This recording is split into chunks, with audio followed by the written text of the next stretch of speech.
Israel has never admitted to possessing nuclear weapons. Does Israel have nuclear capabilities and nuclear weapons? Yes or no? We've always said that we won't be the first to introduce it, so we haven't introduced it. But in 1986, one man revealed the extent of Israel's nuclear weapons program to the world.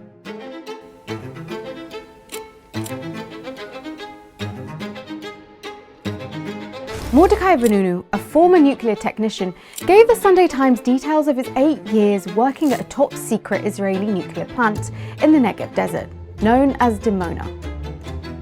The whistleblower claimed that Israel had a stockpile of 100 to 200 nuclear weapons, was capable of producing hydrogen bombs more powerful than atomic bombs, and gave the newspaper several of 60 photographs he took of Dimona.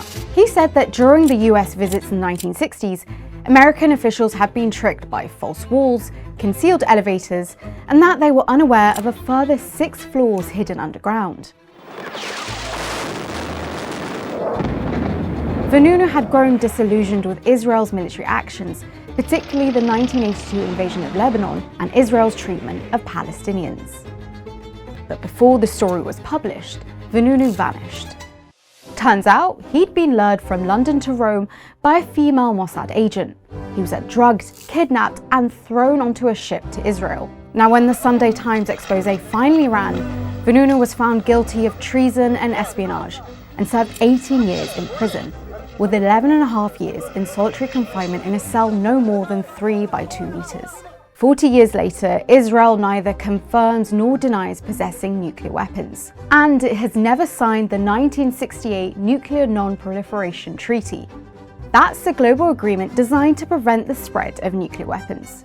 This was the first milestone on a road which led to reducing the danger of nuclear war, and on a road which led to lasting peace among nations. The treaty recognizes only 5 nuclear powers: the US, Russia, Britain, France, and China, and requires all other signatories to forego nuclear weapons and accept international inspections. India and Pakistan never signed it, North Korea withdrew in 2003, and South Sudan remains the only non-signatory country without nuclear weapons.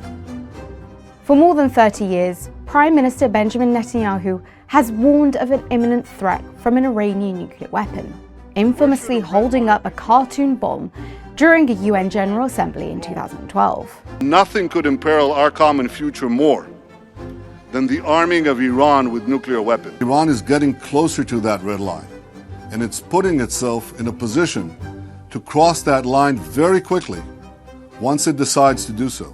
If this regime were to acquire nuclear weapons, this could presage catastrophic consequences for all of mankind.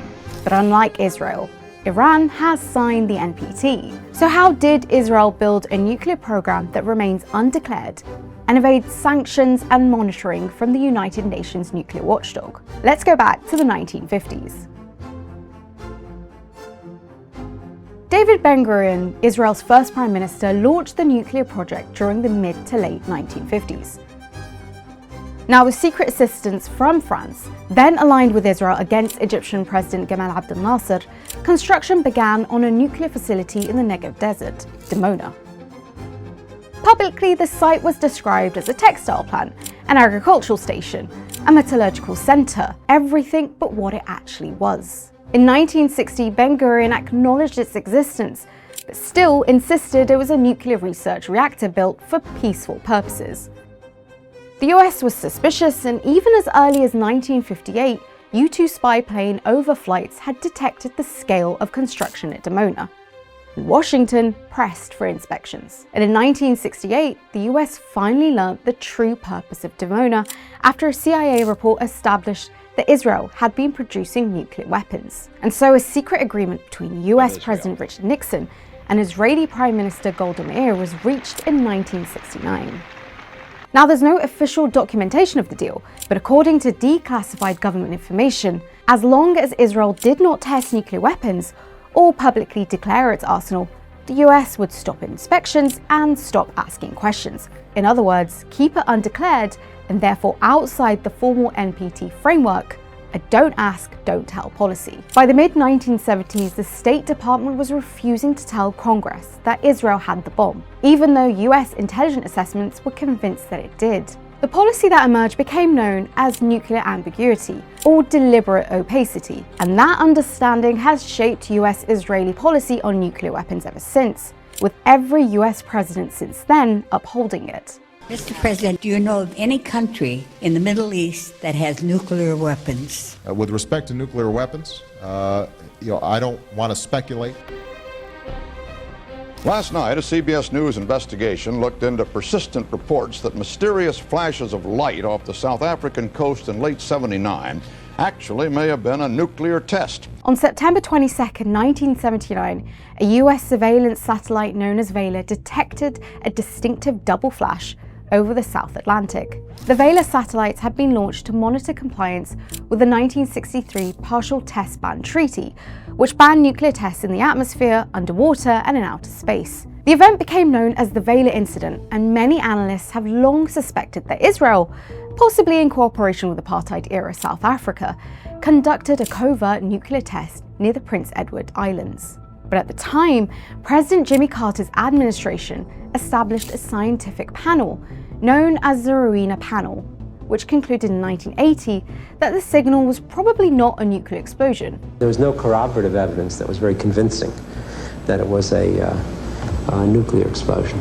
The panel then suggested that perhaps a tiny meteorite may have struck the spacecraft, broken into pieces, and reflected sunlight into the baying meters one at a time to create a double-humped curve. But that was widely criticized. Some scientists and intelligence officials described the report as a politically motivated whitewash, designed to avoid confronting a close US ally or enforcing the Partial Test Ban Treaty. Now, at the time, President Carter was focused on preserving the fragile peace negotiations between Israel and Egypt that had produced the Camp David Accords in 1979, and was reluctant to trigger a political crisis with Israel. In the years that followed, bits and pieces on the Vela incident controversy were declassified or leaked out. The conclusion has been widely dismissed by the scientific and intelligence community. And in fact, in his diary entry for February 27, 1980, Jimmy Carter wrote, "We have a growing belief among our scientists that the Israelis did indeed conduct a nuclear test explosion in the ocean near the southern end of Africa." In the decades that followed the suspended violation, Israel is believed to have developed a nuclear arsenal deliverable by land, sea, and air. So how many nuclear weapons does Israel have today?